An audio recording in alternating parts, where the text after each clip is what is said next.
¿Qué tal? ¿Cómo estás? Nuevamente vamos a retomar el libro, la epístola del apóstol San Pablo a los Hebreos, una carta escrita a su propio Pablo, en el cual quiere dejar bien en claro quién es este Mesías. El pueblo judío sabía que Dios tenía un hijo, porque se había mencionado, el salmista lo había mencionado en los libros antiguos. Ellos sabían que, ¿no es cierto?, precisamente la palabra Mesías, cuando se hablaba del Mesías, en la mente del judío, inmediatamente pensaba que era el enviado desde el lado del Padre hacia nosotros. Así que por eso, cuando Cristo decía que Él era el Mesías, ellos se rasgaban sus vestidos en dolor, porque como este hombre, que no tenía padre, que era guayo, que había nacido de una mujer que había escondido, que no se sabe quién es el padre, y se lo dijeron a Jesús: nosotros no sabemos quién es tu padre, pero nuestro padre es Abraham. Y Jesús les dice: si vosotros fuereis hijos de Abraham, las obras de Abraham haríais, pero ustedes las obras del diablo hacen, son hijos de Satanás. Es lo siguiente, hablando acerca de Cristo, hecho más excelente que los ángeles. Es decir, partimos de esa base. Es más excelente e inclusive que Lucifer. Lucifer era un ángel, era un superángel, porque él caminaba sobre las piedras encendidas, es decir, él caminaba muy cerca de donde estaba el Padre. Pero este Cristo fue hecho más excelente que él, cuando alcanzó por herencia. Este que salió del Padre recibe una herencia y recibe, dice, un nombre más excelente que el nombre de ellos. ¿Ok? Ya está haciendo una diferencia aquí. Este que salió del lado del Padre es más grande que todos los ángeles. Versículo 5 hace una pregunta. ¿Por qué? ¿A cuál de los ángeles Dios dijo jamás: mi hijo eres tú? Hoy yo te he engendrado. Interesante. A ni uno de los ángeles él le dijo: mi hijo eres tú y yo te engendré. Es decir, carne de mi carne, hueso de mis huesos. En el caso de Dios debe ser divinidad por divinidad, igual que tu Padre. Pero yo sí tengo un hijo. Él es carne de mi carne y hueso de mis huesos. Salió de mí. Y otra vez dice el versículo 5. Yo seré a él padre y él me será a mí hijo. ¿Ok? ¿He engendrado algún ángel yo? ¿Como a este? Es lo que está tratando de decir Pablo. Y otra vez, cuando introduce al primogénito en la tierra, dice: y adórenle todos los ángeles de Dios. Adórenle todos los ángeles de Dios. Y al decir todos los ángeles de Dios, son todas las criaturas celestiales creadas. Hasta el ángel que reemplazó a Lucifer, que hoy día es Satanás. Hasta el ángel tiene que postrarse delante de su hijo. ¿Por qué? Porque su hijo es divino. Porque tiene la esencia del Padre. Porque es igual a Dios. La única diferencia entre el Padre y el Hijo es que el Padre del Padre emana todo el poder, la sabiduría y toda la magnificencia de Dios. Y a su Hijo, al que heredó, al que engendró, a este Hijo, le ha dado como herencia toda la excelencia. Después de darle toda esta excelencia, le dice a los ángeles: quiero que se postren delante de él, porque este Hijo ahora es mi Hijo y es vuestro Dios. Son mis conclusiones. Pero es eso lo que Pablo les está tratando de decir. Yo les digo a ustedes para que entiendan un poquito mejor.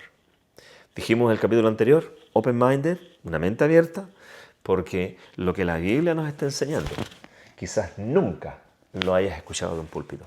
Quizás nunca lo vas a escuchar de un púlpito. Porque esto niega varias teologías que andan en boga en todas las iglesias evangélicas. Para poder ser iglesia, tienes que aceptar teorías que no están aquí en la Biblia. Y eso es algo que está separando a miles de millones del camino verdadero. El versículo 7. Y ciertamente de los ángeles dice, el que hace a sus ángeles espíritus y a sus ministros llama de fuego. Mas al Hijo, ¿cómo lo llama? Tu trono, oh Dios, por el siglo del siglo. Lo llama Dios. Vara de equidad, vara recta, la vara de tu reino. Has amado la justicia y aborrecido la maldad, por lo cual te ungió Dios, el Dios tuyo, te ungió con su espíritu, el Dios tuyo. Y dice el Dios tuyo, tu Dios, ¿ok? Con óleo de alegría, más que a tus compañeros, más que al resto de toda la sociedad angelical. A ti te ungió con óleo de alegría. Y tú, versículo 10, oh Señor, en el principio fundaste la tierra, y los cielos son obras de tus manos. Ellos perecerán, mas tú eres permanente. Y todos ellos se envejecerán como una vestidura, y como un vestido los envolverás y serán mudados. Sin embargo, tú eres el mismo, y tus años no acabarán. Está hablando de Cristo. Porque Cristo, al salir del Padre, al salir en un sistema donde no existía el tiempo ni el espacio, ese sistema se llama eternidad. En la eternidad pasada, no podemos decir que Cristo tiene una cierta edad. No, porque Cristo salió del Padre antes de que todo fuera creado. Y cuando todo fue creado, estuvo sujeto al tiempo y al espacio. Es decir, se puede calcular el tiempo. Pero antes de ese periodo, de que llegara al universo, es la eternidad. Por eso es que dice que tus años no pasarán, que los vestidos cambiarán, pero tú eres el mismo y tus años no acabarán, porque Él es Dios, es eterno. Cristo es Dios eterno. Hay una confusión, me da la impresión a mí, que al escuchar la palabra Dios, inmediatamente nosotros nos figuramos eterno, forever and ever and ever, que no tuvo principio y no ha tenido fin. Este libro nos está diciendo que Cristo tuvo un principio, pero no tendrá el fin, porque su vida es eterna, porque su esencia es divina. Ahora, la Biblia habla de personas que son dioses. Está hablando de dioses menores. Por eso es que el endemoniado de Gádara, cuando vio a Jesús, le dijo, ¿qué tienes conmigo? Jesús, Hijo del Más Altísimo. Porque él considera, ¿no es cierto?, posiblemente que Satanás también sea Dios, que no tiene todas las cualidades del Padre.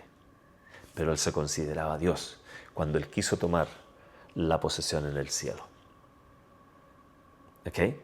Así que nuestro pensamiento, nosotros pensamos, cuando pensamos en Dios, pensamos exclusivamente en el Padre. No, hay otros dioses también. Y de hecho, nosotros podemos tener otros dioses acá. De hecho, la palabra Dios incluye inclusive hasta el dinero. El dinero es un Dios. El trabajo puede ser un Dios. Todo lo que quite tu mirada de Dios, el Padre, pasa a ser un Dios.